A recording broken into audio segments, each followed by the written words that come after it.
hebat, bermutu dan berkarakter kuat, berdaya saing dalam bekerja, tampil mandiri penuh cita.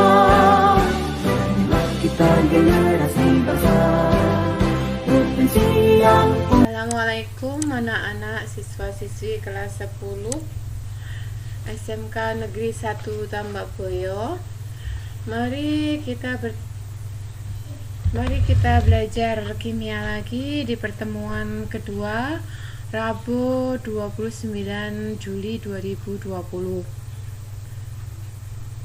Baiklah, sebelum kita mulai belajar, kita baca basmalah terlebih dahulu ya. Bismillahirrahmanirrahim. Pada materi kali ini kita akan membahas tentang klasifikasi materi. Ini merupakan kelanjutan dari bab sebelumnya tentang materi dan perubahannya. Perhatikan bagian klasifikasi materi berikut. Materi itu dibagi menjadi dua, yaitu zat tunggal dan campuran. Zat tunggal sendiri ada dua juga, yang disebut satu unsur, dua senyawa. Campuran dibagi dua, yaitu campuran homogen dan campuran heterogen. Kalian amati baik-baik bagian ini ya. Nanti kita bahas satu persatu. Yang pertama, zat tunggal. Pengertian zat tunggal adalah materi yang tidak dapat dipisahkan dengan cara fisik karena memiliki komposisi yang tetap, sehingga untuk mengubah jenis dan sifatnya harus melalui reaksi kimia. Zat tunggal sendiri itu terdiri atas tadi unsur dan senyawa. Yang pertama adalah unsur. Perhatikan gambar berikut. Pagar besi ini terbuat dari unsur besi. Nama kimianya besi itu adalah ferrum atau disingkat Fe. Selanjutnya, uang emas ini terbuat dari unsur emas. Nama kimianya adalah aurum, disingkat Au.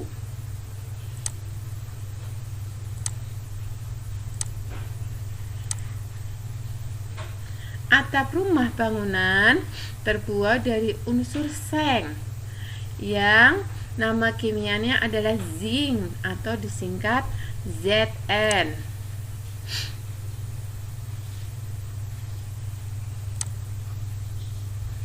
Dari tiga contoh di atas, besi, emas, seng, dapat diketahui bahwa unsur adalah zat tunggal yang tidak bisa dibagi lagi menjadi zat yang lebih sederhana. Contoh unsur. Pertama adalah belerang. Ini wujud dari belerang yang berwujud padat. Lambang unsur S besar ya, ini disebut sulfur nama kimianya. Contoh yang kedua, tembaga, logam yang disebut C kuprum. Lambang kimianya C besar U kecil. Contoh yang ketiga, air raksa. Lambang kimianya H besar G kecil atau merkuri. Lihat sebelah sini, ini adalah contoh logam natrium. Lambang unsurnya adalah N besar A kecil atau natrium, disebut juga sodium. Macam-macam unsur berdasarkan sifatnya. Ada unsur logam, unsur non-logam, dan unsur metaloid atau semi logam. Unsur logam adalah unsur yang memiliki sifat yang khas. 1 mengkilat, 2 keras, 3 memiliki kepadatan yang tinggi, 4 dapat direnggangkan, 5 dapat ditempa kecuali air raksa, 6 memiliki titik teleh dan titik didih yang tinggi, serta merupakan konduktor panas dan listrik yang baik. Contohnya natrium, besi, timah, aluminium. Unsur non-logam adalah unsur yang bersifat rapuh, tidak dapat ditempa, tidak mengkilat walaupun digosok kecuali intan. Titik leleh dan titik didihnya rendah dan bersifat non-konduktor. Contoh unsur non-logam adalah belerang, karbon, fosfor, dan iodin. Yang selanjutnya unsur metaloid atau disebut unsur semilogam. Unsur metaloid adalah unsur yang memiliki sifat logam dan non-logam. Unsur ini biasanya memiliki sifat semikonduktor. Contoh unsur metaloid: silikon, arsen, germanium, dan antimon.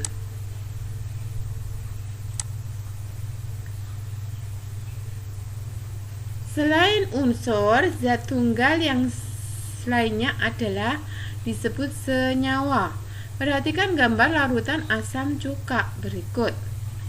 Asam cuka disebut juga asam asetat, mempunyai rumus kimia CH3COOH yang mengandung unsur C, karbon, H, hidrogen, dan O, oksigen.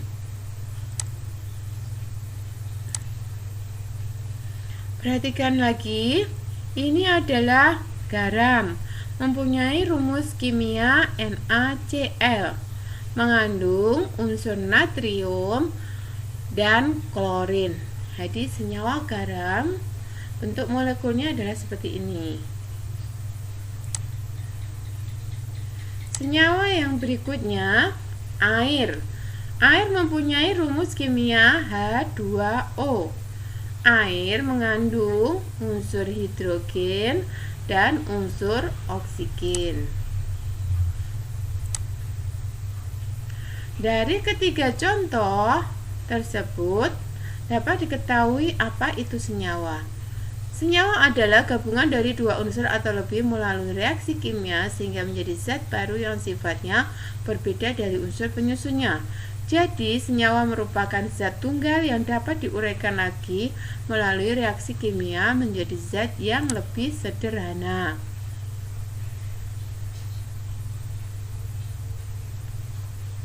Wujud materi yang berikutnya adalah campuran. Apa itu campuran? Campuran adalah materi yang terdiri dari dua macam zat atau lebih dan masih memiliki sifat-sifat zat asal. Campuran dapat tersusun atas beberapa unsur ataupun senyawa. Perhatikan gambar di bawah. Ini adalah ada campuran air dan gula, sedangkan sebelahnya adalah campuran air dan pasir.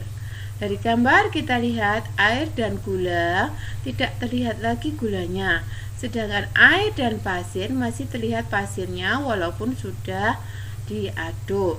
Jadi berdasarkan jenisnya campuran dibedakan menjadi dua, campuran homogen dan campuran heterogen.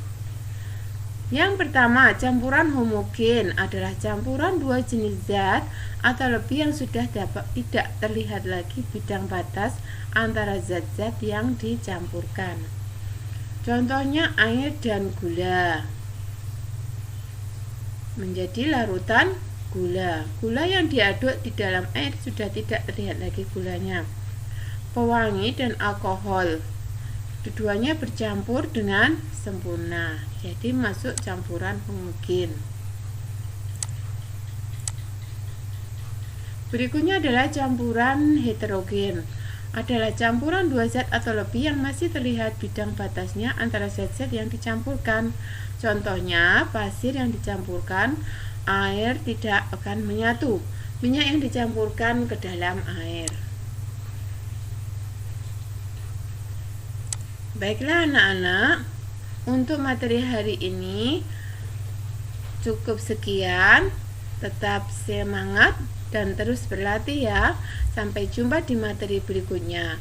Terima kasih. Wassalamualaikum warahmatullahi wabarakatuh.